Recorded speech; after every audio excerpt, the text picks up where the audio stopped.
بسم اللہ الرحمن الرحیم۔ السلام علیکم۔ Welcome to my YouTube channel ابھی کہانی star. Please subscribe my channel.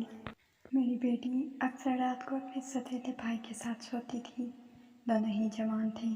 میری بیٹی صبح سویرے کمرے سے نہا کر نکلا کرتی اور اکثر بے ہوش ہو جاتی۔